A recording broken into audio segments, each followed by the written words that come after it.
आज हमने जो बात करी ना, अब आपको अगले जी जो भी प्रिडिक्शन करना है उसमें केपी और केबी दोनों को शामिल करना है।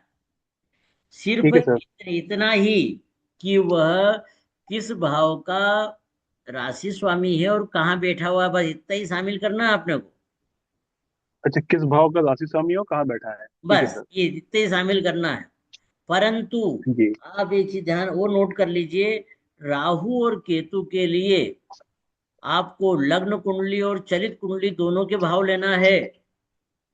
जैसे ये ऊपर वाली कुंडली में लग्न कुंडली में नवम भाव में है और चरित कुंडली में अष्टम भाव में आ गया, तो राहु की जब भी बात चलेगी 8 और 5 दोनों की बात करेंगे। और जो ठीक है सबलाट सर। जहाँ का है वहां की बात तो करेंगे ही करेंगे। जी।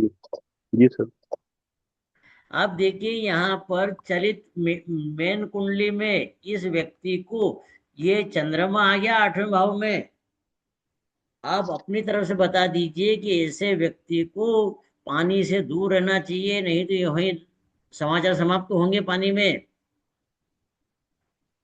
या तो लेकिन सर ये तो राशि कुंडली है, तो हाँ, ये तो तो कोई इनके बात राशि कुंडली में है सर। कोई बात नहीं से भी, यदि अपन फंडे की बात करेंगे तो चंद्रमा यदि जी। अष्टम भाव में है तो आप बोल दीजिए कि साहब आपका ये जो जैसे जैसे जेमिनी वाले थे ना, ये चरित कुंडली को मानते ही नहीं है। वो तो अपने से पूछते हैं हाँ चरित हाँ कुंडली क्या हाँ। होती है बोले। तो सर मैं वो मेरा भी चंद्रमा अष्टम भाव में है, मैं कई बार पानी से बच चुका हूँ सर। हाँ, पानी से बचना चाहिए या फिर पानी फिसलने से बचना चाहिए, इसका ध्यान रखें। जिसका भी चंद्रमा अरे अष्टम। हाँ। तो जी सर। सर यहाँ हम मून का नक्षत्र नहीं देखेंगे फिर? नहीं नहीं, और कुछ नहीं देखना, ये फंडा है मैडम, ये फंडा है। अच्छा, नहीं मेरी बेटी का भी 8th हाउस में बैठा है सर चंद्रमा, उसको तो स्विमिंग वगैरह सब आती है और बड़ा कोई बात शौक है नहीं। पानी में जाने अरे का उसको। अरे कोई बात नहीं, ऐसा तो जो है देखो वो क्या करता है, वहां का जो ग्रह करवाता जरूर है, परंतु ऐसे लोगों जी। को पानी से बचना चाहिए, पानी जी में सर। ज्यादा अंदर नहीं जाना। पानी से ज्यादा जी ज्यादा जी। गहरे में चलेगा अच्छा क्योंकि अच्छा। ये ओवर कॉन्फिडेंस बताता अच्छा अच्छा। है ना। ठीक और ठीक। ठीक है सर, ओवर कॉन्फिडेंस के चक्कर में कई बार बच गया था मैं। अष्टम भाव है ही। आपने देखना बिल्कुल सर। कई बार हाँ जो आप। सांप सांप पकड़ने वाले होते हैं ना, उनको सांप काटने से ही मृत्यु होती है उनकी। जी सर जी सर। अब जो अभी हाँ ये हमने, आपने पहले भी बताया था। हाँ, अब ये पहले भी मतलब इसमें कि कई बार क्या रहता है, ये जो ये रहता है ना, कई लोगों को बचाने वाले कभी ऐसे भंवर में फंस जाते हैं कि उनकी मृत्यु वहीं पे होती है। जी सर जी सर। तो अपन लोग गृहस्थ लोग हैं, अपनों को ध्यान रखना चाहिए कि पानी में ज्यादा देर वाली तो चलो जी स्विमिंग सर। कोई बात नहीं, पर नदी वगैरह में जाने का बच्चों को ज्यादा काम नहीं होना चाहिए। थोड़ा इसका ध्यान रखें, जी जी। है ना। जी सर। हाँ सर, मैंने जी। बता दिया था उसको जिस दिन आपने बताई थी ना ये चीज, मैंने तुरंत उसको बोला हाँ कि थोड़ा सा अवॉइड करो उसको। हाँ। अब देखिए अष्टम भाव में चंद्रमा की राशि है। आप अष्टम भाव से बचने के लिए यहाँ पे देखिए कि चंद्रमा किस किस चीज का सूचक बन रहा है। ये देखिए, तो चंद्रमा गुरु का सूचक बना है। ये देखिए, तो आप ऐसे लोगों को बोलिए जिनका अष्टम भाव में चंद्रमा यदि यहाँ पे ऐसा बन रहा है, तो उनको बोले कि पीले रंग के कपड़े कम से कम पहने, नहीं तो वो बेइज्जती का काम अच्छा का माध्यम बनेंगे।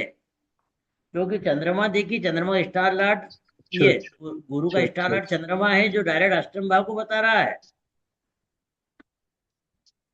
है ना, अष्टम भाव को बता रहा जी है यहाँ जी पे। जी जी, तो ठीक है इसलिए सर। थोड़ा अपन ध्यान रखें, बोले भाई आपको ये कलर नहीं पहनना जी है, सर। या इन चीजों का सेवन कम करना है। मतलब पीली चीजें या बादी वाली चीजें कम खाए, जिससे उसको चौथा भाव भी है और 8वां भी है। चौथा भाव चौथे की राशि है और 8वां भाव है, तो उसको बोले कि साहब उसको हार्ट से संबंधित प्रॉब्लम हो सकती है, गैस्ट्रिक ट्रबल बन सकता है।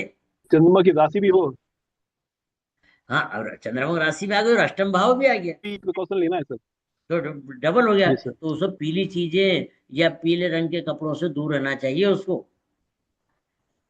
ठीक है सर। है ना।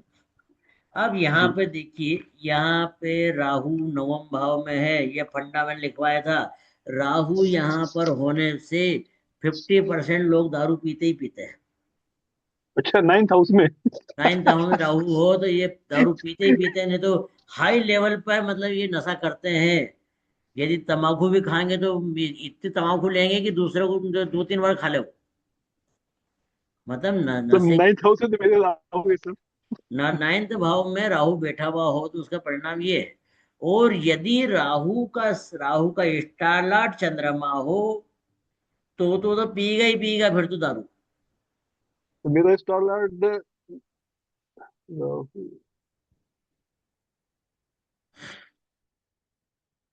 चलिए ये हो गया इसमें। अब देखिए, ये यहाँ पे गुरु मकर राशि का है। मकर राशि के गुरु की विशेषता, चाहे कोई से भाव में बैठा हुआ हो, मकर राशि के गुरु की विशेषता ये रहेगी कि व्यक्ति या तो दुबला पतला रहेगा या खूब मोटा रहेगा। वो नॉर्मल बॉडी नहीं हो सकती उसकी।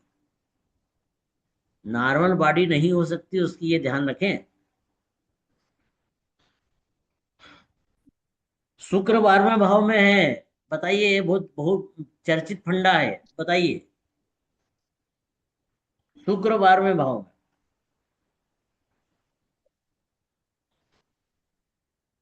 क्या हो सकता है, सर बताइए। बहुत बहुत खर्चीला, बहुत खर्चीला होगा। लग्जरी का शौकीन होगा सर। पंडित जी और बताइए, इसका पंडित जी। बेडरूम भी बहुत डेकोरेटिव होगा। अच्छा, पंडित जी बताइए। पंडित जी है कि नहीं आज? जी गुरु जी। हाँ पंडित जी बताइए, कुछ एक सोच आध रहा हूँ फंडा गुरु जी बताओ। क्या है। है। सोच ही रहा हूँ गुरु जी कि क्या हो सकता है। देखो, एक्चुअली क्या है, 12वां भाव, 12वां भाव क्या होता है? 12वां भाव बेडरूम का है, 12वां भाव खर्चे का है, 12वां भाव गोपनीय विद्या का है। परंतु यहाँ पर 12वां भाव मतलब ये मीन राशि, नेचुरल कुंडली में, है ना, नैसर्गिक कुंडली में मीन राशि का, तो जी। यहाँ पर आके शुक्र उच्च का हो गया। जी शुक्र सर। उच्च का हो गया ना यहाँ पे। ऐसा व्यक्ति अपने जीवन जी में सर। लग्जरियस रहेगा, खूब वैभवशाली जीवन रहेगा। इसमें आप ये नोट कर रहे हैं कि इसके पिताजी क्या, मतलब ये बच्चे का जन्म के बाद में इसके पिताजी की प्रोग्रेस हुई है। क्यों हुई है? क्योंकि इसका जीवन लग्जरियस है। तो इसके पिताजी जब ज्यादा कमाएंगे तो ही तो जीवन लग्जरियस रख पाएंगे उसका। आप सीधा बोल दीजिए कि तुम्हारे भैया इसके पिताजी का इसके जन्म के बाद में प्रोग्रेस हुई है। ऐसे पीछे लॉजिक देखिए। ये यहाँ पर उसके पिता की ताकत थी कि 10 रुपए वाली टॉफी खिला सकते हो, परंतु ये बच्चा 50 रुपए वाली टॉफी खाने के लिए पैदा हुआ है, क्योंकि इसका लग्जरियस जीवन रहने का है। तो अभी बच्चा कहाँ से लाएगा पैसा? तो पिता की प्रोग्रेस होगी ही होगी। तो आप नोट कर लें, 12वें भाव में शुक्र होगा तो जातक लग्जरियस रहेगा, और उसके पिता की प्रोग्रेस इसके जन्म के बाद में अवश्य होगी। कैसे भी मैटर में, कहीं पैसा अटका हुआ आ जी। जाएगा, कोई प्रॉपर्टी बिकी है तो वहां से पैसा आ जाएगा, या सर्विस कर रहा है तो प्रमोशन हो जाएगा, या बिजनेस कर रहा है तो अच्छा अच्छा फायदा शुरू हो जाएगा। ठीक है ना? जी। गुरु जी एक प्रश्न था हाँ कि आजकल बहुत सारे मतलब क्या हो जाता है कि डाइवोर्स नहीं होता है लेकिन लोगों ने एक दूसरे को छोड़ देते हैं। हाँ तो बहुत सारे यही प्रश्न करते हैं कि क्या उनका मन है, जैसे मतलब रिलेशनशिप में भी होता है, लव रिलेशनशिप में भी ऐसा कि क्या हाँ ब्रेकअप हो गया है तो क्या वो वापस पैचअप होगा, और हाँ। शादी होने के बाद क्या वो मतलब डाइवोर्स देंगे कि क्या वो वापस आएंगे और हाँ। कब आएंगे, ऐसा देखिए पंडित जी, इस टाइप से। डाइवोर्स नहीं होना, है ना, मतलब डाइवोर्स नहीं, अपन जी दोनों गुरु एक जी। दूसरे को छोड़ दिया है। मतलब अभी सप्तम भाव के हिसाब से वो पति पत्नी है ना। जी गुरु जी। क्योंकि जब तक मतलब सामाजिक मान्यता प्राप्त है उनको, कभी भी उनका मनमुटाव खत्म होकर वापस आ सकते हैं वो। यदि अष्टम भाव आ गया, मतलब कोर्ट आ गई, तो वहां से तो डाइवोर्स होना चाहिए, तो उस टाइम कोर्ट आएगा। तो 8वें भाव का संबंध छठे भाव से हो जाएगा, या सप्तम का संबंध 6 से और 8 से हो जाएगा, तो तलाक हो जाएगा। क्योंकि सप्तम का विरोध जी हो रहा है, गुरु सप्तम मतलब सामाजिक जो गठबंधन बना था उसका विरोध हो रहा है। ठीक है ना? तो ये आपकी समस्या हो जाएगी। अब यहाँ पर आपका जो आपने बताया, ये लिव इन रिलेशन का भी भाव आपने बताया था, 5, 8, 9 12, ये चारों भाव ऑपरेट होंगे, ठीक है ना। तो 5 8 9 12 जिसका जी। ऑपरेट होगा उसका लिव इन रिलेशन वाला मैटर रहेगा।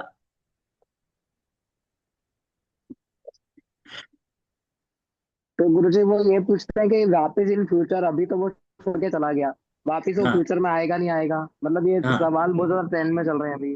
हाँ। अब देखिए, ये संबंध आपका शादीशुदा के लिए बोल सकते हैं और अफेयर वालों के लिए बोल सकते हैं कि ब्रेकअप हुआ वापस आएगा कि नहीं आएगा। तो आप देखिए, जो वर्तमान जो दशा चल रही है, दशा 5 और 3 को बता रही होगी, तो उनका प्रेम संबंध वापस चलता रहेगा, मतलब ब्रेकअप खत्म हो जाएगा। और यदि वर्तमान दशा वापिस उनका ये 7 2 11 बताने लग जाएगा, तो वो वापिस आ जाएंगे, दूसरे मिल जाएंगे। ठीक है ना। आप वहां पे पंचम भाव भी जोड़ सकते हैं कि वे दोनों में प्रेम रहेगा सर तो पांच वापिस आ तीन सकता हूँ। 5 3 5 3 में वापस नहीं आएगा? नहीं, 5 3 मैडम, सात तो लाना पड़ेगा ना। 7 5 3 बोल सकते हो आप, मतलब 7 3 बोल सकते हो। पहले तो उनकी हम्म। मीटिंग कराना पड़ेगी ना, मीटिंग। पहले उनकी मीटिंग कराना पड़ेगी, एक दूसरे को समझाना जी सर। पड़ेगा। 5 3 जब आएंगे तभी उनके, 7 3 जब आएंगे तभी उनकी मीटिंग होगी। ठीक है, अच्छा। ऐसा हो।